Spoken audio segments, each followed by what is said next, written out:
ইসলাম আমাদের জীবনের প্রতিটি সমস্যার সমাধান দিয়েছে।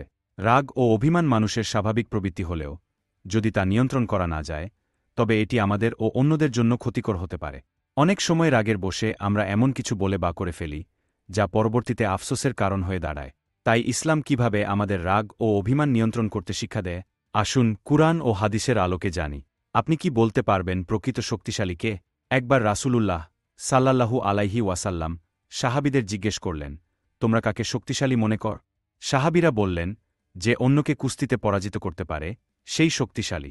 তখন রাসূলুল্লাহ সাল্লাল্লাহু আলাইহি ওয়াসাল্লাম বললেন, শক্তিশালী সেই ব্যক্তি নয় যে কুস্তিতে অন্যকে পরাজিত করে, বরং প্রকৃত শক্তিশালী সে যে রাগের সময় নিজেকে নিয়ন্ত্রণ করতে পারে।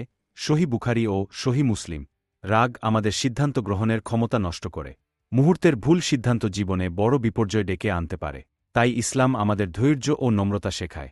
চলুন জেনে নেওয়া যাক কিভাবে রাগ নিয়ন্ত্রণ করা যায়। ১. আল্লাহর কাছে আশ্রয় প্রার্থনা করুন।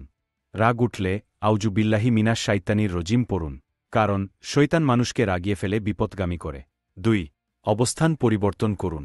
রাসূলুল্লাহ সাল্লাল্লাহু আলাইহি ওয়াসাল্লাম বলেছেন, যখন তোমাদের কেউ রাগান্বিত হয় সে যেন দাঁড়িয়ে থাকলে বসে পড়ে, যদি তাতে রাগ না কমে তবে শুয়ে পড়ে। আবু দাউদ। ৩. অজু করুন। রাগ দাহ্য আগুনের মতো যা শয়তান থেকে আসে। রাসূল সাল্লাল্লাহু আলাইহি ওয়াসাল্লাম বলেছেন, রাগ শয়তান থেকে আসে আর শয়তান আগুন দ্বারা সৃষ্টি। তাই কেউ রাগান্বিত হলে সে যেন অজু করে। আবু দাউদ। ৪. নীরব থাকুন ও কড়া ভাষা ব্যবহার এড়িয়ে চলুন। রাসূলুল্লাহ সাল্লাল্লাহু আলাইহি ওয়াসাল্লাম বলেছেন, যে নীরব থাকে সে মুক্তি পায়। তিরমিজি। চলুন জেনে নেওয়া যাক কিভাবে অভিমান দূর করবেন। অভিমান ও অহংকার সম্পর্ককে নষ্ট করে। ক্ষমা করুন, এতে আপনার মর্যাদা বাড়বে। রাসূল সাল্লাল্লাহু আলাইহি ওয়াসাল্লাম বলেছেন, যে ব্যক্তি ক্ষমা করে আল্লাহ তাকে সম্মানিত করেন। সহিহ মুসলিম। কঠোর ভাষা পরিহার করুন ও মিষ্টভাষী হন। আল্লাহ বলেন, তোমরা মানুষের সঙ্গে সুন্দর ভাষায় কথা বলো। সূরা বাকারা। পরিশেষে আমরা বলতে পারি, রাগ ও অভিমান আমাদের ব্যক্তিত্ব ও সম্পর্ক নষ্ট করে।